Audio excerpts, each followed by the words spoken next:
Hey there guys, welcome back to the channel. Today we are diving into a claustrophobic psychological thriller that just dropped in 2025 and it's called Locked, directed by David Yarovesky and starring the always compelling Bill Skarsgård and the legendary Anthony Hopkins. Now this film is a one location nail biter that asks a brutal question. What happens when justice becomes personal? Stay tuned as I am going to dissect the storyline, the character dynamics, the performances, the themes, the direction, and of course that tense, controversial ending. And yes, there will be spoilers. The film opens on Eddie Barish, played by Bill Skarsgård, a down-on-his-luck man who breaks into a luxury SUV parked in a ritzy LA neighborhood. What seems like a quick robbery turns into a nightmare when the vehicle locks him inside. It's not a glitch, it's a trap. Enter Anthony Hopkins as William, a retired doctor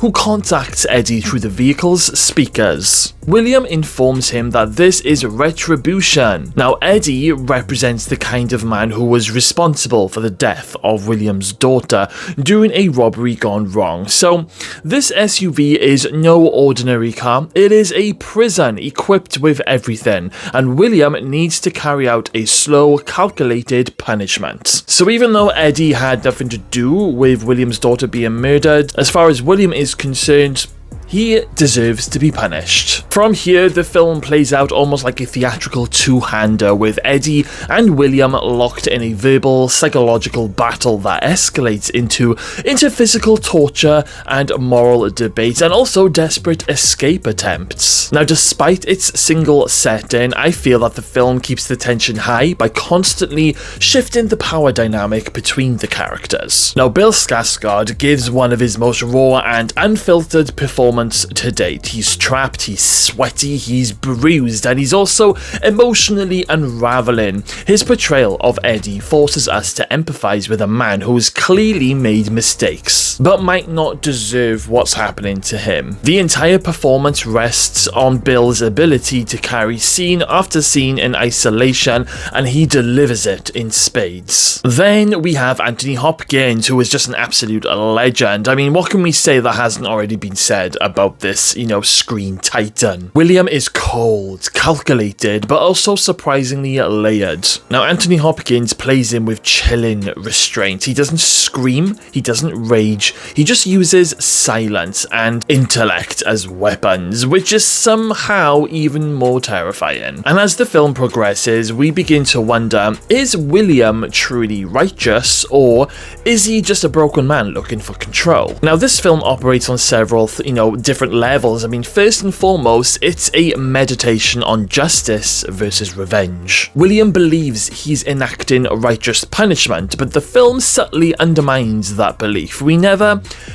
fully know Eddie's past, or if he's, even guilty of anything beyond petty crime. He's actually quite a likable character. The ambiguity forces us to ask who has the right to be judge, jury, and executioner. There's also a strong socio-economic undercurrent. I mean, Eddie comes from the margins, scraping by, while William embodies upper-class privilege, able to afford a tech-loaded SUV that doubles down as a fortress. It paints a stark picture of class warfare, with the car itself becoming a metaphor for the societal cage and underprivileged are often stuck in. Now, I really feel that, David the director deserves real praise for making a single location feel so dynamic. He uses every inch of the SUV's interior to ramp up tension. The cinematography is tight and intimate, sometimes oppressively so. The lighting shifts subtly to reflect the mood, cold blues during William's, lectures, and then harsh reds during moments of physical stress. You can tell that a lot of thought went into making the SUV feel both like a character and a trap. Also, Also, the sound design also plays a huge role. You've got William's disembodied voice, and then you've got the hissing of the hydraulics and the eerie silence between the confrontations. It all helps build an atmosphere of dread. Now, no film is perfect, and this film does stumble in places. Now, I feel that some stretches of dialogue felt a little bit repetitive, especially when William reiterates his philosophical arguments. While the moral ambiguity is appreciated, the film occasionally gets lost in its own ethical debates, and sometimes I felt that this may have slowed the pace down ever so slightly. But I did feel that the film's climax is quite explosive. I mean, Eddie manages to reverse the power dynamic and causes the SUV to crash in a harrowing final act. Now, he survives barely, but he does survive, and then he walks away to reunite with his young daughter. And it is a hopeful ending on the surface, but questions do linger. Has Eddie truly changed? Was William's death justice or murder? The ambiguity is intentional, and it leaves you, thinking long after the credits roll, but in a good way, not in a bad way. Now, Locked, I feel this movie is just a bold psychological thriller, and it turns a minimalistic concept into a nerve-wracking character study, with powerhouse performances, especially from Bill and Anthony Hopkins, and also thoughtful direction. Now, in my opinion, I feel that it earns its place among this year's best thrillers. And, don't get me wrong, it is not flawless, but its ambition and intensity make it more than worth the ride. I am now going to give Locked a very, very strong 8 out of 10.